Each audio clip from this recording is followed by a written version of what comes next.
Hello, everybody. Welcome to Sportsskope. I'm your host, Robert Butler. I am currently on Facebook Live. I'm currently recording for YouTube, and for the first time in a while, I'm on the Periscope and Twitter, all three live. I've got three different devices looking at me, three different screens. Hello, welcome to Sportsskope. What a great finish there for Tiger Woods in the sports world today. Excellent moment. You know, I want to share this with everybody. Some of you younger viewers may not be familiar with Michael Jordan's first championship when he came back from basketball or from baseball layoff after his father died. It was a very emotional championship. When they won that championship, his first one when he returned in 1996 to the Chicago Bulls, Jordan is very emotional. He's holding the championship trophy on the ground there, crying. The crowd was into it. I felt that same type of energy when Tiger won today. The tournament started 4 hours early due to weather problems. You could see the energy in the crowd. Olympic gold medalist Michael Phelps was in the crowd. It was really amazing feat for Tiger Woods. I do want to share that moment. Very emotional. I even almost teared up myself. He's hugging his son. There's a picture shown on CBS where Earl Woods was hugging Tiger Woods in 1997 when he won his first Masters and first major championship at the young age of 21 years old. But today I want to start off the show. That was an intro because that's the biggest sports story here on Sportsskope. But the motto for today's show is don't be a people pleaser, Periscope audience. Don't be a people pleaser, Facebook audience, YouTube audience. Okay?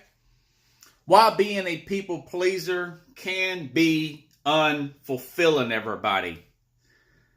Kevin Durant said, I started being into me.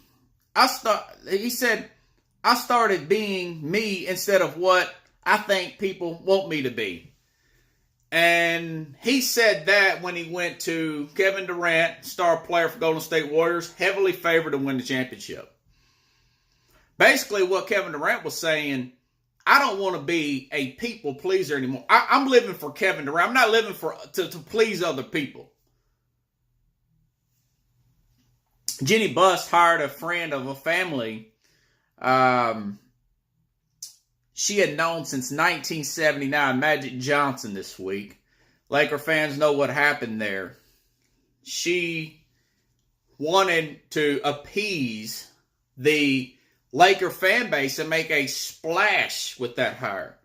She wanted to be a people pleaser rather than doing what's best and not being a very popular hire and hiring a no-name for president of basketball operations. She wanted to make a splash. She wanted the love from people. She wanted to be a people pleaser. You see what I'm saying? Tiger Woods, who won the championship today. First major win, and many thought would never happen again since 2008. Tiger Woods said that he felt he deserved to have female acquaintances. But he knew the world wanted him to be this married, all-American guy. He had to be a people pleaser and live up to the man with kids, all-American image. We know that ultimately what happened in 2008. That got Tiger Woods in a lot of trouble. He wanted to live up to this people-pleasing image that America wanted him to do. That his corporate sponsors probably said it's good for you to be married and have the kids and have that moment on the course. That's good for your sponsorship. But that's not what Tiger really wanted to do. he felt like he earned a right to be a bachelor, to be a player, and not a golfer. Sorry, everybody, I'm trying to get through what I'm trying to say, and I'll look at questions later. Nothing personal, my Periscope friends. I'm trying to make a bigger point here. So, Nick Bosa is a star football player, defensive end from Ohio State, recently said to take down his Twitter comments that are in favor of the president and anti-Kaepernick because he didn't want the people on Twitter to come after him. He didn't want to be who Nick Bosa was. He wanted to be a people pleaser rather than be who Nick Bosa is, which is a person that has more conservative views, and he's likely to be drafted in a more of a liberal environment. He's likely to go to the number 2 pick overall for the San Francisco 49ers. Last but not least, this is all stuff this week in the news, everybody. Cal Korver wrote a column in the Players Tribune called Privilege. Korver, a white NBA player, said that he was inspired to write a column due to a friend teammate, Thabo Sefolosha, won a $4 million lawsuit against the NYPD for breaking his leg back in 2015. Now, Korver is a 38-year-old journeyman basketball player born in Paramount, California, went to school in Pella, Iowa, played with LeBron James. Cal Korver wanted to be a people pleaser on Twitter, which is also a far left-wing audience, and he wanted to be a people pleaser in the NBA. He played with LeBron James. He got all the love in the world.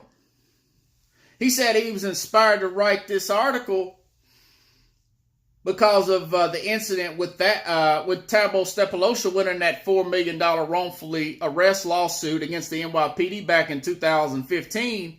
But also there was a racial incident with Russell Westbrook in Utah. He played 16 seasons in NBA with LeBron James. So, Korver says that he would have been safe in New York City the night Sefolosha was arrested. He notes that the NBA is 75% men of color, but I looked up, like I said,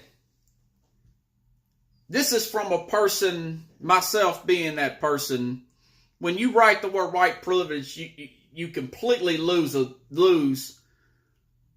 any kind of accountability from someone who grew up in the inner city and a white person who's dealt with racial abuse. The things that happened to me when I grew up would be considered a hate crime nowadays.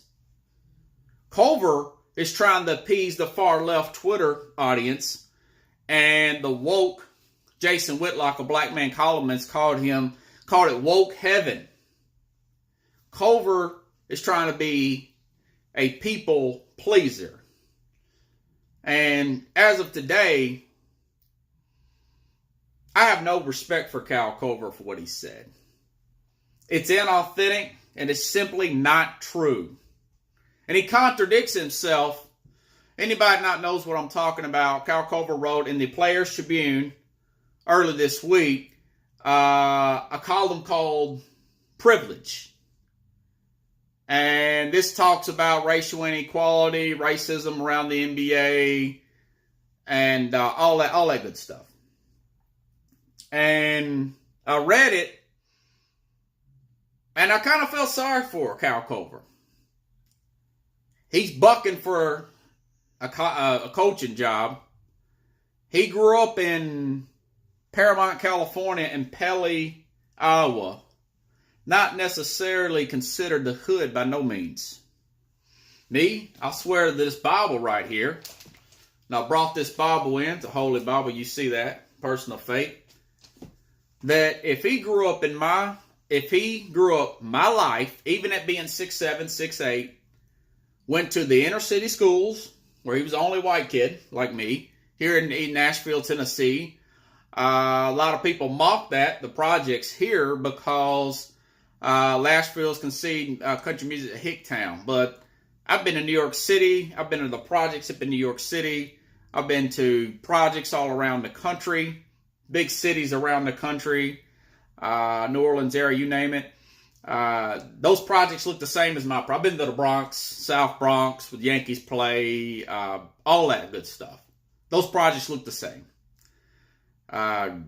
Those inner city schools look the same. So what he's saying is, he talks about this all for, he wants to appease the Twitter woke crowd, the NBA, which he says is 75% color. So if the NBA, which is the average salary of an NBA player, is more than the average salary of a Major League Baseball player, according to Forbes magazine, and better than the average NFL salary. Forget about MLS and Major League in hockey. Those salaries are lower than the NBA average salary. And it's 75% men of color. So he contradicts his own self in his argument to be a people pleaser. Jenny Buss made the wrong hire, hired Magic Johnson. I'm going to talk about Magic's story. That's the biggest story in the sports world this week, along with some other things. She hired Magic, a guy who's popular in LA, has zero management experience as far as executive is concerned, to please the people of LA, rather than doing the boring, non-splashy, non-people-pleasing hire. She hires a fan favorite. And it was a disaster, to say the least. But I'll get to that story a little bit later. But staying with this Kyle Korver thing, he talks about imprisonment of black imprisonment 6 times higher than white imprisonment. He never mentioned repeat offenders in his article. He never mentioned the fatherless communities in the welfare state, anything of that really has measurement on those statistics in his article. And I noticed, because he's trying to appease the Twitter woke crowd, which, by the way, there was a study this week, only 22% of Americans on Twitter. More Americans are on Facebook and YouTube than any other platform. That was a study came out by the New York Times. And so he doesn't mention the First Step Act by this so-called, in Kyle Korver's world, and LeBron James's world, a racist president. The First Step Act, which was signed this year, grants freedom to nonviolent prisoners out early that were mainly in there for drug charges. Because he talked about the drug charge offenders are in there longer, and the blacks are in there longer and all that stuff. Never mentioned repeat offenders. Never mentioned the First Step Act that was signed by this president for nonviolent offenders who were in prison too long. That was mainly drug offenders. So Kyle Korver is trying to be a people pleaser rather than being true to himself. It's inauthentic. I don't believe him is what I'm trying to say. Like I said, that's the theme of Nick Bosa wanting to take down his conservative tweets so he wouldn't get bashed the night before the draft and have this stuff repeated on ESPN, on NFL Network, the night of the draft, like Laremy Tunsil. Remember the video of Laremy Tunsil last year? The left tackle that was eventually possibly going to go as the number 1 pick overall to Tennessee, later fell to the Miami Dolphins. because of the video. Nick Bosa, star player, Joey Bosa's brother, who plays for the Chargers, the Ohio State product. And I don't blame Nick for that, but he's trying to be a people pleaser. When you try, this is a lesson learned, boys and girls, ladies and gentlemen, to appease, to not staying true to yourself is what I'm saying. I've made the biggest mistakes in my life trying to appease people in my life rather than doing what I like to do, rather than doing what I enjoy to do.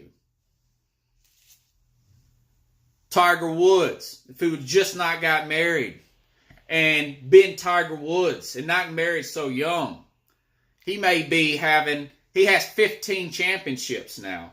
He may have had 19 major championships, passing Jack Nicklaus, if he wasn't a people pleaser, everybody. I hate to sound like I'm preaching here, but I'm preaching here.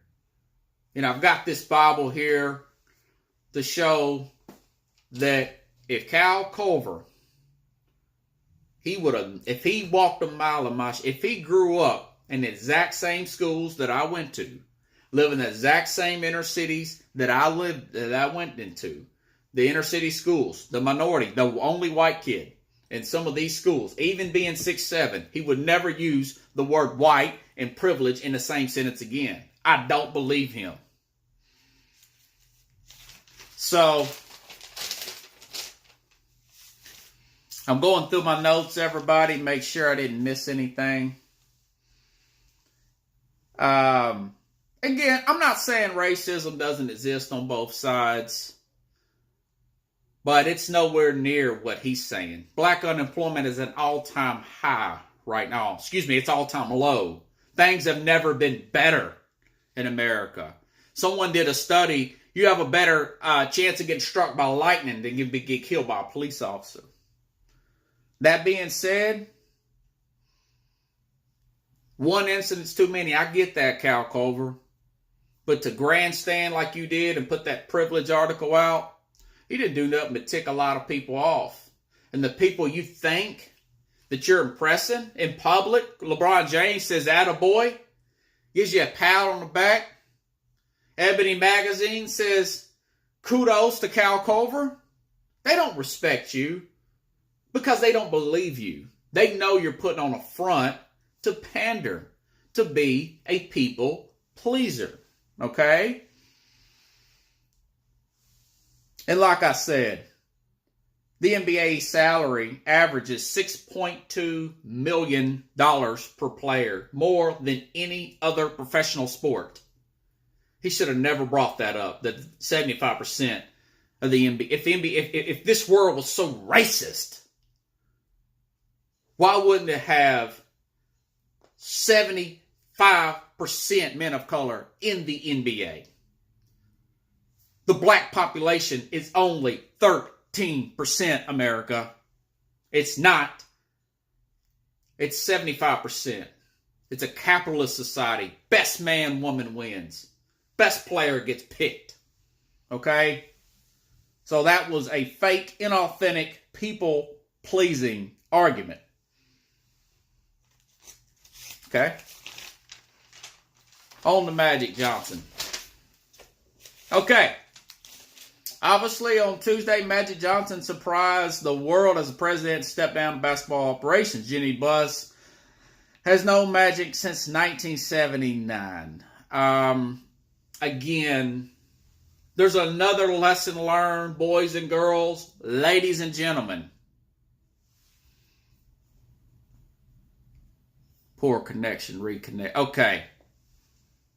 When you hire your friends just because you've known them, I've done this. I've hired friends in contractor jobs. I've hired friends as security officers. I've hired friends for everything. I've loaned friends money because they were friends.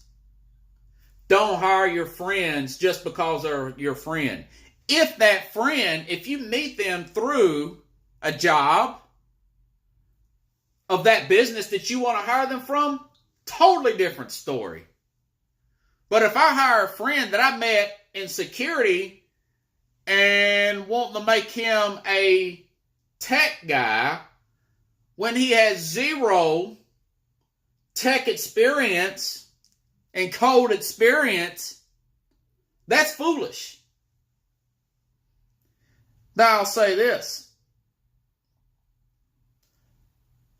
She caused the buzz for the NBA. She caused the buzz. Like I said, she wanted to people please. Jenny wanted to people please. I love Magic Johnson. He's a nice guy. He's popular. I get it.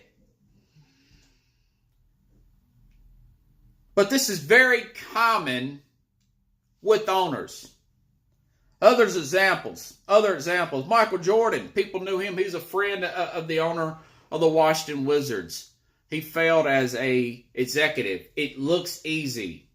It's a hard job. It's a lot of work. Dan Marino. That was another hero moment. A people-pleasing hire. He took the job. Dan Marino, a Hall of Fame quarterback from the Miami Dolphins, was hired as vice president in 2004 of operations of the Miami Dolphins. That sounded great. He's a Hall of Famer. Some would say he's the greatest of all time at the time. He didn't win a Super Bowl, but he's the greatest statistical, at the time, quarterback of all time. He lasted 5 weeks. Michael Jordan lasted 3 years. He drafted Kwame Brown. He was so unsuccessful. He unretired as a player and came back. We know what happened there. He didn't even make the playoffs as a player. Forget about being a president of executive. And should I not leave out one of the worst of all time? A former player of the New York Knicks, everybody. A Hall of Fame coach of the Chicago Bulls, LA Lakers. 6 championships with the Bulls, 5 with the Lakers. Phil Jackson. Phil Jackson's never been an executive before. But the owner wanted to be a people player. He wanted to hire a friend. He wanted to hire a legend. Those are splash hires. So, at this point, I'll say this. One of the least liked people, less pleasing person in all of sports. Can anybody guess who I'm going to talk about? Who is the least liked person of power in all of sports? Not just the NBA, not just the NFL, not just Major League Baseball. Who gets booed at the draft every single year? Anybody? I'll make it easy for you. Roger Goodell. The less people-pleasing hire of all time. Roger Goodell. You know what the NFL made in revenue last year? $25 billion in revenue. Do you know what everybody else made? Second place was the NBA in $10 billion. Less than half. Third place was Major League Baseball was second. The NBA was third with their popular Adam Silver, $7.4 billion in 2018 in revenue. 19's not done yet. The least likable person in sports is Roger Goodell, everybody. He was a guy that gets booed every single time he comes up. That being said, he's not my favorite guy in the world. Trying to be a judge and jury to all these cases. I don't agree with them trying to go against what the legal system says and suspend these players. I think that's stupid. But that's part of the reason why Roger Goodell is one of the least liked persons in all of sports. So what should Jenny do? Okay, first of all, she hired a friend of the family who had zero experience. By the way, did anybody catch this? Rob Pelinka, the general manager, was Kobe Bryant's agent. I looked up Rob Pelinka's background. He's never been a general manager before. Another guy had zero experience, but he was a people-pleasing hire. He was Kobe Bryant's agent, so that makes him okay. That makes him okay. What should she do? Go to the boring, less flashy franchises that quietly win and pick off a player personnel person from those franchises. Anybody heard of Daryl Morey and his staff of the Houston Rockets? Anybody heard of Jerry Buss, former Laker? Now, it's don't always work where a star that was a player turned executive. That's not always the case. Jerry Buss and Larry Bird, successful. Danny Ainge was an NBA player. Successful executive. Daryl Morey, his staff. Jerry West, who myself included, built this Golden State Warriors. Built the Lakers in the 80s and 90s with Shaq and Kobe. And he built up the Memphis Grizzlies. Turned them into a playoff team. Went to Golden State, built that team. Recruited Kevin Durant. Drafted Steph Curry. Drafted Draymond Green. Klay Thompson. Should I keep going? Consult with Jerry West. Consult with Daryl Morey of Houston Rockets. The San Antonio Spurs. Check with their staff, with some of their player personnel people. Pay scouts. This stuff don't make the front page of the New York Times or the LA Times, or that does not lead ESPN because it's not flashy. It's not people pleasing. But you know what it does do? It gives you long-term stability. It brings you championships. It brings you success, stability. And ultimately, you will please the people when you're winning and being authentic. People pleasing is inauthentic and it doesn't work. Don't be a people. Be who you are. Be respectful, but be who you are. You know, going off topic a little bit, I'm a bachelor. 38, I'm single. Been single for a few years. But I've had more success with women in my life when I started being me and saying who I really am rather than what I think she wants me to say, trying to please this woman.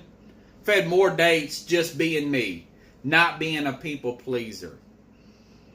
I've had it where I've had to turn the women down because they like the realness. They like the authenticness. Because you're going to be who you are in the long run. You're going to be yourself eventually anyways. But I tried to be a people pleaser at one point and saying what I thought the women wanted to hear. Well, they saw right through that. And they got gone. So I stopped doing that, everybody. And I will tell you, I've had a lot of success lately. Now I'm the one turning women down for dates. Now I'm the one being picky instead of them being picky. Why? Because I wasn't a people pleaser. I was being authentic. I was being myself. That's what I should say Jenny Buss should do. You know? More on the Lakers. I've read this off of Adrian Wojciechowski, the best. This was a few hours ago, just after our guy had won the, Tiger Woods had won the World Cup. The Lakers senior management have plans to travel east to meet up with 76ers assistant Monty Williams. By the way, Brett Brown, not to go off topic, Brett Brown, head coach of Philadelphia 76ers. If they get put out, even with the injured Joel Embiid, he needs to get gone. There's too much talent on that team. I mean, you got to move on from this guy. But, this is what Adrian Wojciechowski says. General Manager Rob Pelinka is spearheading the Lakers coaching search in which Williams and former Cleveland Cavaliers coach Ty Lue are central candidates. Okay, so we know what's happening here. And I do want to note that it looks like Jenny Buss is going with the keep LeBron approach, not being a narrative guy. If she's going to go with the approach of keeping LeBron James, I don't think it's a good idea.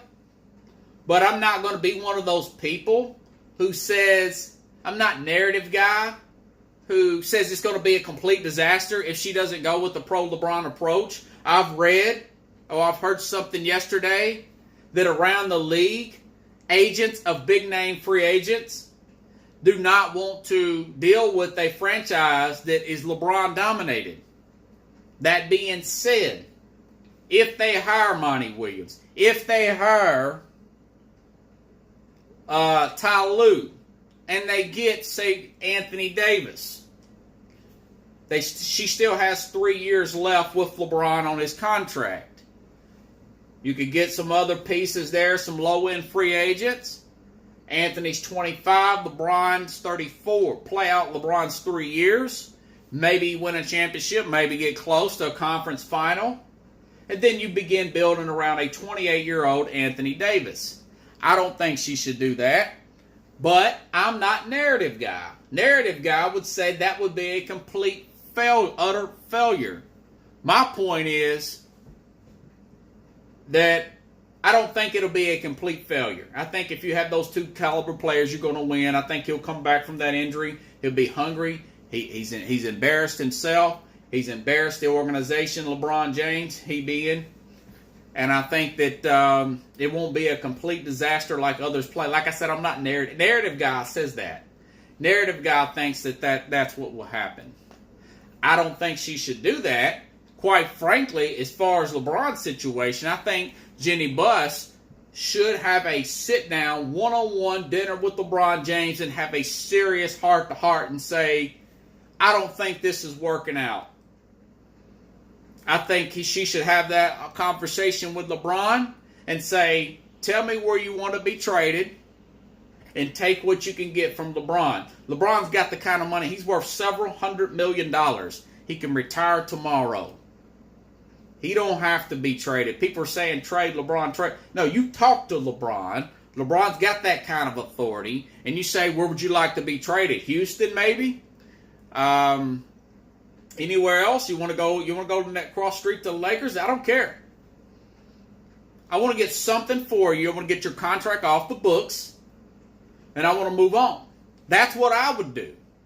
And then I would hire real basketball people from those organizations I just talked about, get a real coach, and maybe move on from Lonzo Ball because of his dad issue. Build around Brandon Ingram, Kyle Kuzma. You have a ton of cap space and real basketball people to go out and get. Now, that's not flashy. That's not people-pleasing. But in the long run, that's building a foundation. A house is nothing without a foundation. A family collapses without a foundation. That's what I would do. But if she's, which looks like what she's going from what, this is the ESPN story. You see it right there, everybody. If she stays with Ty Lue or Monty Williams, whatever, and keeps this Rob Pelinka. Also, the Lakers will interview Coach DeJuan Howard this week, sources told ESPN Roman Shelburne. He's a former player, played on the Fab Five team. He's not been in coaching that long. It's another guy. You know, as far as Luke Walton, I know Luke Walton was fired this week. Luke Walton was another guy. Dad was big in town. That's another people-pleasing hire. This guy worked 2 years with Golden State. He was assistant 1 year at Memphis and somewhere else. Luke Walton was not a good hire from the get-go. That was another one of those people-pleasing, let's make a splash kind of hires. He might work out in Sacramento, but he was not ready for that job. That was just a bad hire. That was a splash-making hire. The Jets owner, Rob Johnson, now he's done really well. The owner of the Jets, Woody Johnson, not Rob Johnson. He made all these splash hires with the Jets instead of making logic. Now I think he's got a good hire now, but those were dominate the headline. Let's please the New Yorkers for now. The bad hire with the last two hires he made. But I just don't think Luke Walton was a great hire there. I don't blame him for moving on. But like I said, we'll see what happens here. Williams, remember he coached with the Pelicans, the 2 playoff seasons. The Pelicans made a knee-jerk reaction in firing Monty Williams. His wife died when he was assistant with Oklahoma City Thunder, and he is a assistant under San Antonio. He may be a better hire than all the others. We'll see how this works out. But just basing around my theme of today's show,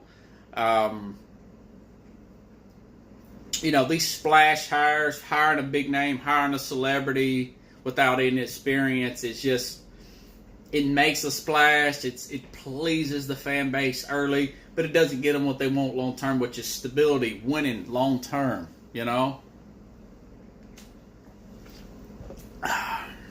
So anyways, like I said, you build around Davis from the beginning. Going back to LeBron in this situation, Magic Johnson talked about backstabbing and everything when he walked out on the Lakers the other night without telling Jenny Buss. He said something about back, and I thought to myself, nobody else in the national media has brought this up, everybody. But LeBron James has worked on multiple projects since he moved to LA, hasn't included any of the Laker players, any of these young kids. He's showing up twice, drinking one time, coming into the locker room with wine in his hand, even though he wasn't playing that game. People were laughing about it at the time, like it's no big deal.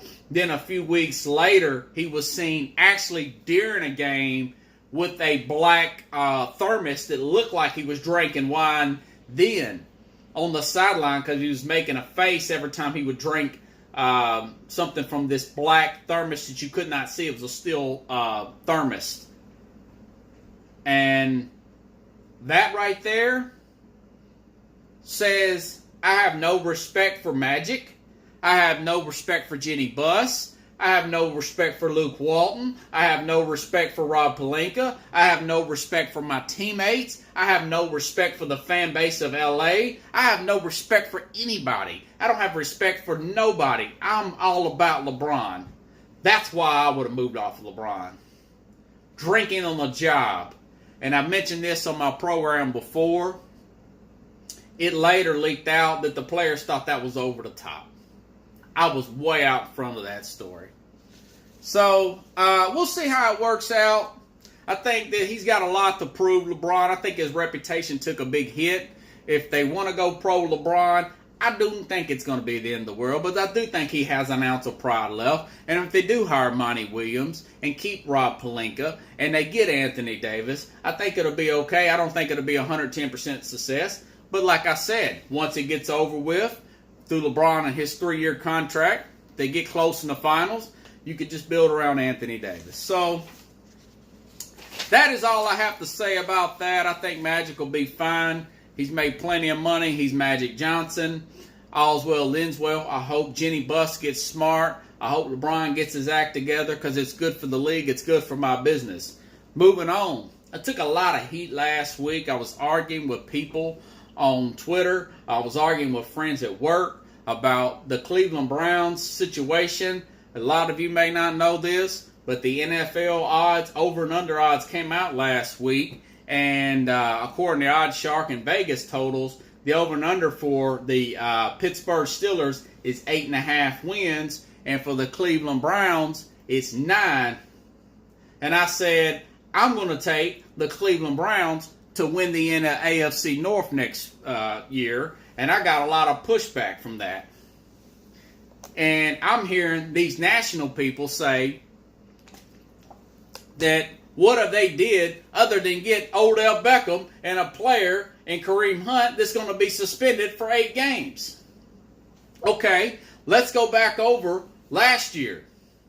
Cleveland went 7-8-1. That one was a tie with the Pittsburgh Steelers. Let me also add a couple of players that your national media, your pro-Pittsburgh loving national media don't talk about. Sheldon Richard was added to their defensive line, a standout from Minnesota. He was signed in free agency. Should I mention that the New York Giants, Olivier Vernon, another defensive tackle, also added to their defensive line. There was already a line that you could not run on. Should I also add in that they have Myles Garrett coming into another year of playing in the NFL? He was the number 1 overall pick. Defensive lineman. Myles Garrett. Olivier Vernon. Next guy's name it's gonna be hard to pronounce his last name, but you Cleveland fans know what I'm talking about. Larry Ajonade, defensive tackle, playing really well towards the end of the season. Also, I want to add Denzel Ward, the 4th pick. The Browns were criticized for picking this guy at 4. He turned out to be the right move towards the end. Ohio State standouts playing great corner. Should I mention their veteran safeties, Morgan Burnett and Demarius Randall, 2 great players formerly of the Green Bay Packers. So these are guys getting another year in the belt, in the system, another year with Cleveland. Like I said, Sheldon Richardson added to the defensive line. And Olivier Vernon, a standout from the Giants, also added. And another year from Myles Garrett, Larry Ajonade, and Denzel Ward. They said players make the biggest jump from year 1 to year 2. Towards the middle of the season, Randall, he was hardly getting a reward. He was hardly getting anything going his way, this cornerback. So, Pittsburgh lost 2 great players. Pittsburgh does have a veteran offensive line. They do have a first ballot Hall of Fame quarterback who's still got plenty of good years left. They have a better than average defense. But they also have Mike Tomlin, a coach that coaches down to his competition. I think Mike Tomlin, who helped create that environment, is still coaching the Pittsburgh Steelers. So I'm standing by that, yes, Cleveland will win the AFC North pending major injuries. I got a lot of you guys wouldn't believe the pushback I got on that. I mean, I understand that maybe they'll have some issues with the young coach and everything. But with that kind of talent, he don't have to overcoach is what I'm saying. Kareem Hunt will be back after week 8. They still got Nick Chubb. They still got Duke Johnson to start the season. We already know what they had in Odell Beckham. We know about the other receivers, the other tight end on the better above average offensive line. They traded away part of their offensive line because they had depth at offensive line. They have a great defensive line. You could already not run on Cleveland. You could throw on Cleveland. Now they got more pass rushers. So I don't understand what the deal is. Why the big knock on Cleveland? Vegas does not have any emotion. Vegas said the over and under for the Cleveland Browns are 9, and it's 8.5 for the Pittsburgh Steelers. Get over it, Pittsburgh fans. Now I'll say this, all those egos with Beckham and everybody, Baker Mayfield, you name it, I think year 2, they're probably going to have some problems with these mega talents like this, Kareem Hunt. But I think year 1, I'm calling for this Cleveland Brown team to win the AFC North. I don't think that's too much. Like I said, I got a lot, pending on a massive injury bug. I like Cleveland to win.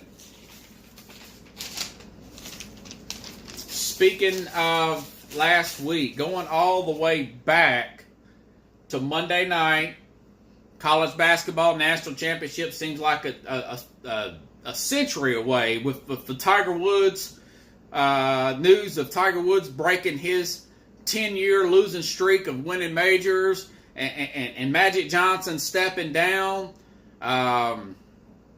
Luke Walton agreeing. Basically, Luke Walton was fired. All this big news, and what got buried in the league of last week's sporting news, Virginia seems like it was Virginia winning a national championship in basketball seemed like it was a year ago.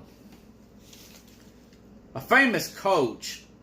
This guy was one of the most famous coaches of all time. He's second winning coach of all time. His name is Morgan. I want to make sure I get this guy's name right before I blast off right here. Geez, let me get this quote down, everybody. I want to say this right. Morgan Wooten said, "You learn more from losing than you do from winning. You learn how to keep going when you lose."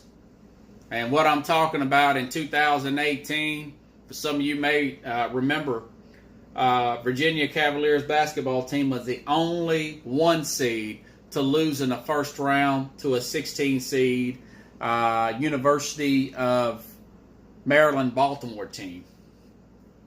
And again, Morgan Wooten, one of the most famous high school basketball coaches of all time, second winningest coach in any sport or any basketball, any league. Won several championships. Said, you learn more from losing than winning. You learn how to keep going is what he said. Last year in 2018, when Virginia lost to the 16th seed, University of Maryland in Baltimore, Tony Bennett, the head coach of the Virginia Cavaliers, said, if you learn to use it right, the adversity will buy you a ticket to a place you couldn't have gone any other way. That's what he said after the game of losing to a 16 seed last year. And ironically, a year later, Virginia wins the national championship. Again, you learn more from losing than you do winning. You know, a famous golfer said this too, and I'm sure Tiger Woods lives by this. He says, I never learn anything from my wins. I learn more from my losses. I mean, Woods looked like he was in the best shape of his life today on that golf course. DeAndre Hunter came back this year for Virginia. I know they had some breaks, but at the end of the day, they were the last team. They were the least likely team that people picked to win the championship. And they were 1 seed. A lot of you may, like myself, you picked Gonzaga or Duke. Most of us picked Duke. I picked Tennessee in one of my brackets. I picked North Carolina in one of my brackets. I have Virginia going out pretty early. But like Coach Tony Bennett said, if you learn to use it right, the adversity, it will buy you a ticket to a place you couldn't have gone any other way. And how ironic, the very next year, they win the national championship. Congratulations to Tony Bennett, to DeAndre Hunter, and all of the 2018-2019 Virginia Cavaliers. So going back to today, the theme show, be authentic to yourself. Don't worry about pleasing people, because pleasing people and not being true to yourself will get you nowhere in life. It's very unfulfilling, everybody. That's the message I send to you. People are going to hate you for whatever you do anyways. It's better to be yourself, be authentic. You know something? When you're true to yourself, when you're authentic, people might not like you, but they will respect you. A lot of people like Cal Korver, but deep down, for putting out an article called Privileged, they don't respect Cal Korver. Those guys don't respect Cal Korver. You know, a lot of people around the NBA said they liked Jenny Buss, but letting this craziness go on, LeBron drinking on the court, hiring Magic with no experience, hiring Rob Pelinka because Kobe said, they don't respect that. People respect Jenny Buss, the lady who made the right move and fired her brother when he was running the Lakers in the ground. People respect that. Sometimes we have to do things that people don't like, but it's the right thing to do at the time. Working in management, you know, I do want to wish rest in peace and thoughts and prayers to my friend Raymond Adams. A guy I worked with security for years. I was his supervisor. And a lot of the stuff I did with Raymond, he didn't like. Because Raymond was late to work a lot. And I had to write Raymond up. At the time, it made Raymond ticked off at me. Because I was about 10 years younger than him. And I wrote him up for coming in late. Consistently. You know what? A lot of Raymond's friends reached out to me today after he died last night. There's a lot of times Raymond didn't like me, but he respected me because I was not a people pleaser. I was honest, and I was true to myself, and I did the right thing, and he knows it. He knows he was running over me, and he was not respectful to his co-workers. Now, he's died now. Rest in peace, buddy. You know, I still like him because I earned his respect. Because I wasn't a people pleaser. They might not like you when you're not a people pleaser, but they will respect you. So that's how I want to end tonight's show. You guys can follow me at rbutler723. You can follow me on Sportsskope. Again, all mediums. I see everybody's working and clicking tonight. If you like my show, share it on Facebook. Please share my show on Facebook. Share my show on Twitter. Follow me on Periscope. Follow me at rbutler. You can at Sportsskope. You can find me my page here on Facebook. You can find me on Twitter. There's a Sportsskope Twitter page. There's a at Robert Butler. Either one, both have to have the program on there. Next month, I'm going to have the website out. We'll have everything. Hopefully, it'll all be into my weekly columns and my daily show, my weekly show. Hopefully, eventually, it'll be daily. We'll be on there, everybody. I want to thank a lot of my close friends, family members. Thank you for sharing the program. I will be back next week, hopefully around 7 p.m. Central Time. We'll go a little bit more into the NFL draft. I know tomorrow is Russell Wilson's deadline day for Seattle. I'll be talking about that next week. Go back and look at some of the last week's show. I talked about why Seattle should pay and keep him, and it's not going to be a big deal. I talked about that. Also, I did want to say Josh Rosen is still on the trading block, speaking of quarterbacks. And I do want to say that he has not been traded yet. I think there's an issue with Josh Rosen's personality there that's holding back for him being traded. But I did read that Kyler Murray, that the team is negotiating with Kyler Murray to take him with the number 1 overall pick. So that's going to be interesting to follow. I think the Arizona should cut their losses and take that second-round pick, either trade it to the Giants or whoever gives them the best second-round pick. I don't know if that team may be the Patriots or the Chargers, but they need to get rid of Rosen at this point. They've came too far. I talked about that last week. I did want to reiterate on that. I know that in the Russell Wilson story. We'll get more into that next week on Sportsskope.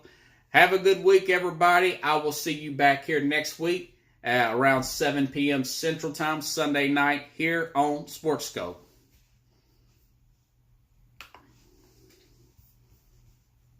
Okay, goodbye, Periscope and Twitter. Goodbye, YouTube.